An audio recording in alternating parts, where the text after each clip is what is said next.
네, 지방선거 딱 7일 남았습니다. 다음 주 이날이면 여러분들 아마 투표장에 가 계실 텐데요. 이번 주 금요일부터는 사전 투표도 시작이 됩니다. 그리고 내일부터는 깜깜이 여론조사 기간에 돌입을 하게 됩니다. 이번 지방선거 어떻게 전망하십니까? 제가 아는 더불어민주당 최고의 전략가 를 모셨습니다. 김영진 더불어민주당 의원님 스튜디오에 나와 계십니다. 어서 오십시오. 네, 반갑습니다. 네, 맞죠? 최고의 전문가. 그렇지 않습니다. 더 많은 전략가들이 많이 있습니다. 네. 그러나 제가 아는 최고의 전문가, 최고의 전략가. 제가 수원회에서 보니까 의원님의 어떤 그 진두지휘에 따라서 의원님들이 굉장히 일사불란하게 움직이시더라고요. 그래서 그 김영진 의원님이 확실한 전략가구나 이런 생각을 했습니다. 추미애 선대에 참여하시는 분들이 대부분 경기도의 국회의원이 50분 계시기 때문에 그분들이 다 각자의 역할을 하고 있는 거지 뭐 제가 특별히 하는 건 없습니다. 네, 알겠습니다. 자, 지금 딱 일주일 남았습니다. 더불어민주당 전체 전국 판세 어떻게 보고 계세요? 현재는 뭐 초창기는 상당히 긍정적으로 봤는데 지금은 확실하게 선거는 마지막까지 가봐야 한다. 두 번째 쉬운 선거는 없다. 네. 그 원칙을 저희들이 확인하고 있는 과정인 것 같아요. 그래서 서울, 부울경, 대구 등 네. 5개 지역은 지금 팽팽하게 현재 그 접전이 펼쳐지고 있지 않나. 5개 지역이요? 그렇게 보고 있습니다. 서울, 부울경, 대구. 서울, 불경, 대구. 네네. 조승래 사무총장이 얼마 전 기자들과 만나서 6곳이 접전 중이다. 그리고 경북은 솔직히 말씀드리면 국민의힘이 안정적으로 리드해가는 분위기다. 이제 이렇게 분석을 했던데요. 대체로 그렇게 흘러가고 있다라고 보면 맞을까요? 현재는 그렇게 보고 있는 거죠. 그러니까 서울, 부울경, 대구 정도가 네. 현재 민주당과 국민의힘이 팽팽하게 예. 마지막까지 예. 긴장의 끈을 놓치지 않고 하고 있는 거죠. 그럼 앞서 말씀 주신 대로 초반에는 넉넉하게 여론조사 상에서 국민의힘을 따돌리고 그리고 국민의힘이 너무 국민들이 보기에 좀 미흡한 점이 많아서 이거는 누가 보더라도 이번 판은 더불어민주당이 압승할 수밖에 없는 선거다. 이런 관측이 우세했는데 왜 이렇게 뒤로 갈수록 상황이 이렇게 됐을까요? 원래 이번 2026년 지방선거는 사실은 뭐 여러 가지로 보면 이재명 대통령 정권 교체 후 1년 후에 하는 선거이고 윤석열 내란 계엄에 대한 심판 선거이고 두 개가 중첩돼서 나오는 선거이기 때문에 저는 그렇다고 봅니다. 한마디로 그리고 2025년 우리 대통령 선거에서 이재명 대통령이 49%, 그다음에 김문수 후보가 41%, 8% 정도 차이로 이겼거든요. 그런 부분들이 전체적으로 내재되어 있는 상황이고 그렇지만 그것을 이재명 대통령의 획기적인 그 국정 운영 능력에 의해서 대통령 지지율을 지지도를 대략 한 65% 전후로 끌어올리면서 현재 선거를 그 앞서 나가는 그런 국면이 만들어졌다. 그렇기 때문에 압도적으로 이기는 그런 국면이라고 보기에는 내부적인 그런 조건 그리고 외부적인 조건이 그렇게 녹록한 선거라고 보지는 않았습니다. 아, 의원님께서는요. 네네, 그렇습니다. 근데 초반에 어게인 2018 그러니까 그 2017년 이제 그 정권 교체를 하고 그때는 이제 촛불 혁명이죠. 그리고 대통령의 지지율이 그때도 지금도 마찬가지로 매우 좋기 때문에 이번에도 민주당이 어게인 2018이다. 전국을 다 석권할 거다라는 전망이 우세했었기 때문에 그걸 여쭙겠습니다. 그러니까 그런 상황에 대해서 저도 뭐 제가 2018년에 네. 그 추미애 당대표와 전략기획위원장으로 그렇죠. 그 지방선거를 압승했던 그런 그 사람이었기 때문에 네. 그 상황을 잘 알고 있거든요. 그리고 이번 상황도 알고 있고 네. 당시에는 근데 구도가 사자 구도였어요. 네. 한마디로 2017년 박근혜 탄핵 후 문재인 대통령이 들 때는 사당에 4명의 후보가 나왔고 그 이후 지방선거도 바른미래당이 존재하면서 사실은 3자 구도 이상이 그 형성됐었기 때문에 네. 구도 자체가 틀리죠. 그리고 문재인 대통령과 2등 후보 홍준표 후보 간의 표 차이는 엄청나게 더 많이 났었죠. 네. 그렇기 때문에 예. 그 시기와 지금은 틀리고 당시에는 대통령 지지도가 대략 80%에 육박했습니다. 네, 그런 상황이 있어서 네. 2018년과 2026을 단순 비교하는 것은 적절하지 않다. 그래서 지금 선거가 2018년보다는 더 어렵다라고 네. 보는 게 객관적인 상황인 것 같습니다.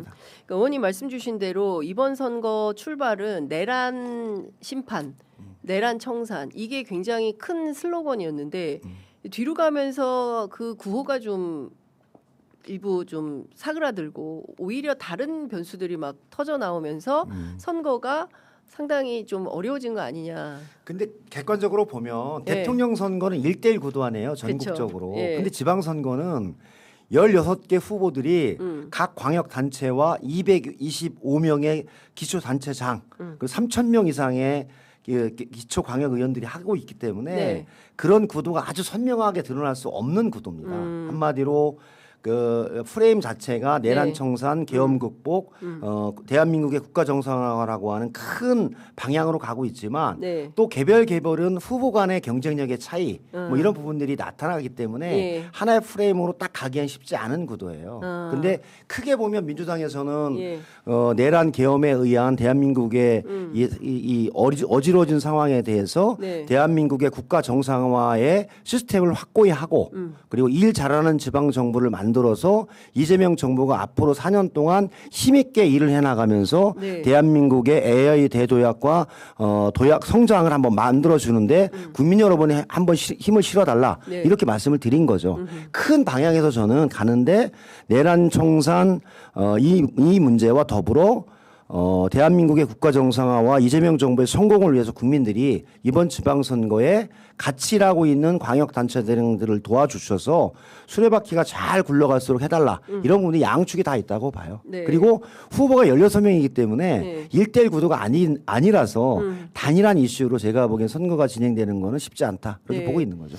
그 중요한 것은 투표율 아닐까 싶은데요. 민주당에서 판단하기로는 이번 지방선거 뭐 단위별로 조금 다를 수 있겠지만 전반적으로 투표율은 한 어느 정도 될 거라고 현재는 뭐 55% 전후가 되지 않을까 그렇게 보고 있습니다. 55%. 네. 예. 그러면 이거는 통상의 범주 안에 있는 건가요? 현재는 뭐 통상의 범주 안에 있고 예. 과거 투표율이 낮았던 데보다는 조금 높은 형태로 네. 나타나지 않을까 그렇게 보고 있습니다. 의원님 그 대체로 그러니까 뭐 나는 민주당이면 다 1번. 나는 뭐 국민의힘이면 다 2번. 이른바 이제 줄투표 현상들이 이제 과거에는 있었는데 이번 선거는 그게 아닌 것 같다. 그래서 크로스 투표하는 그런 성향들이 유권자들로부터 좀 드러난다. 뭐 이런. 그러니까 어느 지역은 정당, 어느 지역은 뭐 인물, 뭐 어느 후보는 뭐 이렇게 저는 평가한다. 그거는 언론의 분석이다. 언론과 정치 고 관여자들의 예. 기대가 많이 섞인 희망이라고 봐요.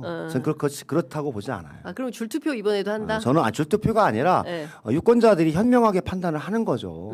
한마디로 2018년도 그랬고 2022년 윤석열 정부의 하에서도 그랬잖아요. 한마디로 지방 정부는 네. 정치 선거가 아니라 일을 하고 내 삶을 바꾸는 그런 선거이기 때문에 일을 제대로 할 수 있는 후보를 뽑자. 그러면 네. 집권 여당에게 기회를 줘서 그 사람이 이재명 대통령, 뭐 추미애 경기도지사 후보, 그다음에 뭐 이재준 수원시장 이렇게 대통령 광역 기초가 같이 좀 잘 맞춰서 일을 하고 4년 후에 심판을 해보자 이런 방식으로 가는 게 지방선거의 큰 국민들의 선택의 기준이라서 그러니까요. 크게 가는데 예. 그런 얘기를 하는 건 이번에 약간 좀 국회의원 보궐선거가 많아졌기 때문에 예. 거기에 대한 얘기를 하는 건데 네. 그렇게 다른 지역에서도 그렇다고 해서 크게 그러진 않을 것이다 보고 있어요. 그러면 여전히 힘 있는 여당 후보론 이게 유권자들을 설득하는 굉장히 중요한 기준이 될 거다 이렇게 보십니까? 그렇죠. 한마디로 네. 이재명 대통령에 대한 심판 선거라고 하잖아요. 장동혁 국민의힘 대표가. 네네. 그럼 1년 동안 이재명 정부가 잘했을까요? 못했을까요? 잘했죠. 제가 보면 잘했죠. 네. 그러니까 잘한 이재명 정부가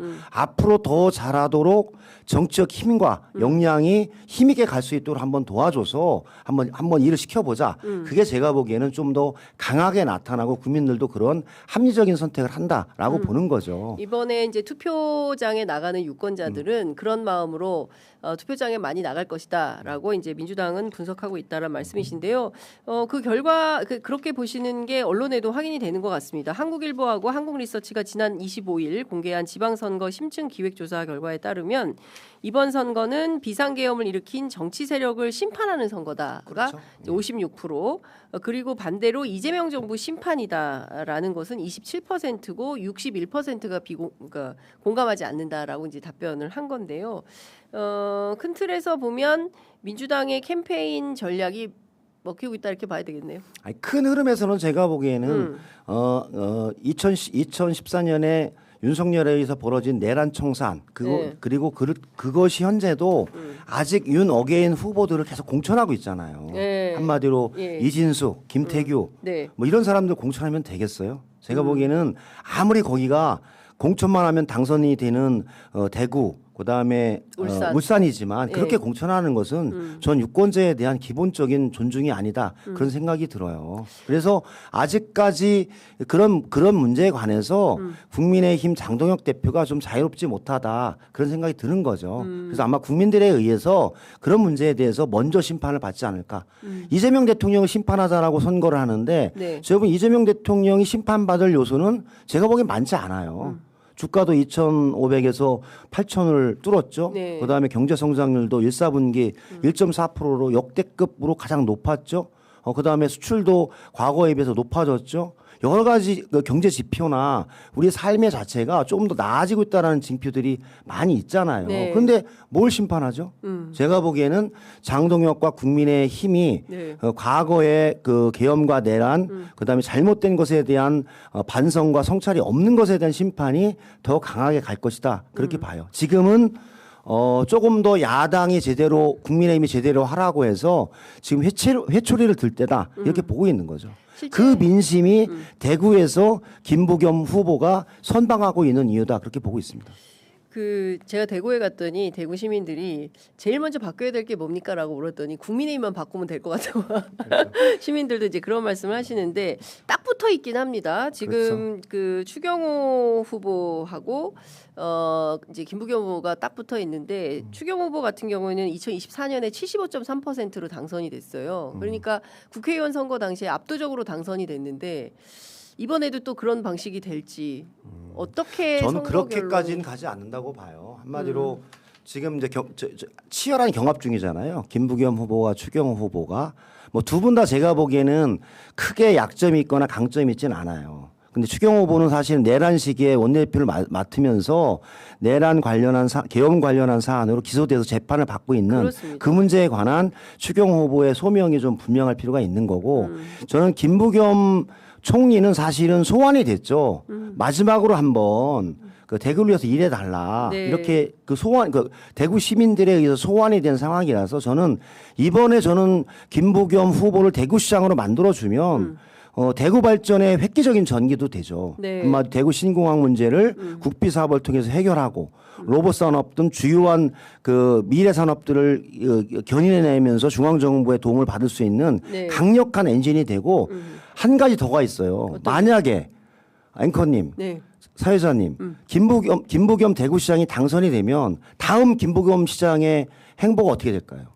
대선으로 가겠죠. 그렇죠. 저는 대구 시민들이 김부겸을 이번에 시장으로 만들어주면 대구에는 큰 복이 온다. 그래서 새로운 미래를 한번 대구가 열 수가 있다라고 네. 봐요. 4년의 김부겸 시장과 그 이후에 더 큰 김부겸을 기대한다면 이번에는 제가 보기에는 김부겸에게 기회를 한번 주고 새로운 대구의 정말 높은 정치의식에 의한 선택 그리고 정치를 획기적으로 바꾸는 대구 시민의 선택들이 지금은 필요한 때다. 그렇게 봐요.